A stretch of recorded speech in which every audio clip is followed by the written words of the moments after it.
भारत पूरी तरह से डिजिटल हो गया। देश की इकोनॉमी बूम कर रही है। देश विश्व गुरु बनने की ओर बढ़ चुका है। मोदी जी दुनिया के सबसे प्रभावशाली नेता हैं। ऐसी तमाम बातें पिछले एक दशक से हम सब सुनते आ रहे हैं, लेकिन जमीनी हकीकत आज भी जस की तस है। महंगाई की मार ने लोगों का जीना हराम कर दिया है। देश के कई हिस्सों में लोग आज भी बुनियादी सुविधाओं के लिए तरस रहे हैं। लोगों के पास रहने के लिए घर नहीं है, रोजगार नहीं है। पूरे इलाके में न तो अस्पताल है, न ही स्कूल है। इलाके में रहने वाले लगभग सारे लोग ही अनपढ़ हैं। एक कहानी है दलितों के लिए कब्रगाह बन चुके मध्य प्रदेश के सागर जिले के तिली गांव की, जहां रहने वाले दलित आदिवासी समुदाय के लोग बेहद दयनीय स्थिति में जिंदगी काट रहे हैं। आपको इस गांव की जर्जर स्थिति से अवगत कराएंगे। उससे पहले यदि आपने अभी तक हमारे चैनल को सब्सक्राइब नहीं किया है तो इसे सब्सक्राइब करें और वीडियो को लाइक करें। तिली गांव के पठार पर स्थित इस बस्ती में लगभग 150 के आसपास झोपड़ियां हैं। यहाँ रहने वाले ज्यादातर लोग अनुसूचित जाति और जनजाति समुदाय से हैं। यह बस्ती पक्के मकान, सड़क, बिजली, पानी और स्वास्थ्य सेवाओं जैसी बुनियादी सुविधाओं से पूरी तरह से वंचित है। बस्ती में पानी का संकट इतना गंभीर है कि महिलाएं गंदे पानी में कपड़े धोने को मजबूर हैं। लोगों को पीने और घरेलू पानी के लिए 2 किलोमीटर से ज्यादा का सफर तय करना पड़ता है। सुदामा नाम की एक स्थानीय महिला बताती हैं, हम पानी के लिए पठार पर चढ़ते हैं जो हमारी कमर तोड़ने जैसा है। बस्ती में न तो पक्की सड़कें हैं और न ही उचित परिवहन सुविधाएं। बारिश के दिनों में कीचड़ के कारण सड़कें इतनी खराब हो जाती हैं कि लोग आए दिन फिसल कर गिरते हैं। बस्ती में रहने वाले एक अन्य व्यक्ति धनराज बताते हैं कि गर्भवती महिलाओं और गंभीर रूप से बीमार मरीजों को खाट पर उठाकर मुख्य सड़क तक लाना पड़ता है, जहां से एम्बुलेंस उन्हें अस्पताल ले जाती है। बस्ती में न तो आंगनबाड़ी केंद्र है, न ही प्राथमिक स्वास्थ्य सेवाएं।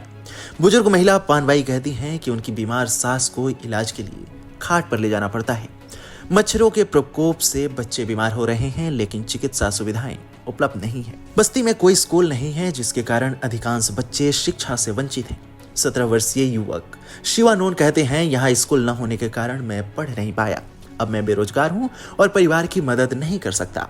बस्ती में रहने वाले अन्य लोग कहते हैं कि मेरे बच्चों को पढ़ने का मौका नहीं मिल रहा, क्योंकि आसपास कोई स्कूल नहीं है। बच्चों का भविष्य अंधकार में है। स्थानीय लोग बताते हैं, सरकारी योजनाओं का लाभ बस्ती तक नहीं पहुंचा है। स्थानीय लोग बताते हैं, ये राज्य और केंद्र सरकार की लाडली बहना और उज्ज्वला योजना जैसी सुविधाओं का लाभ उन्हें नहीं मिलता।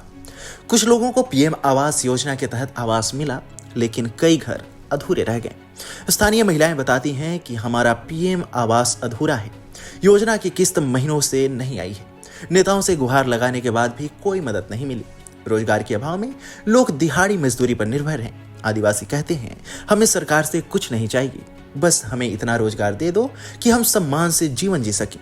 रोजगार ही हमारी आत्मनिर्भरता का आधार है। बस्ती के लोगों का कहना है कि नेता चुनाव के दौरान वादे तो करते हैं, लेकिन चुनाव खत्म होते ही उनकी सुध लेना बंद कर देते हैं। शांतिबाई कहती हैं, नेता सिर्फ वोट मांगने आते हैं। चुनाव के बाद न तो बिजली, न पानी और न ही सड़क का काम पूरा होता है। सागर जिले के तिली गांव की यह बस्ती भारत में सामाजिक और आर्थिक असमानता का स्पष्ट उदाहरण है। यहाँ के लोग बुनियादी सुविधाओं के लिए संघर्ष कर रहे हैं, जबकि सरकारी योजनाएं और नीतियां उनके जीवन को बदलने में विफल रही हैं। इन मुद्दों पर प्रशासन और स्थानीय नेताओं को गंभीरता से काम करने की जरूरत है। सड़क, पानी, शिक्षा, स्वास्थ्य और रोजगार जैसी बुनियादी सुविधाएं मुहैया कराना सरकार की प्राथमिकता होनी चाहिए। यह न केवल इस बस्ती के लिए बल्कि भारत के समग्र विकास के लिए भी काफी जरूरी है। आप इसे लेकर क्या सोचते हैं, हमें कमेंट सेक्शन में जरूर बताएं।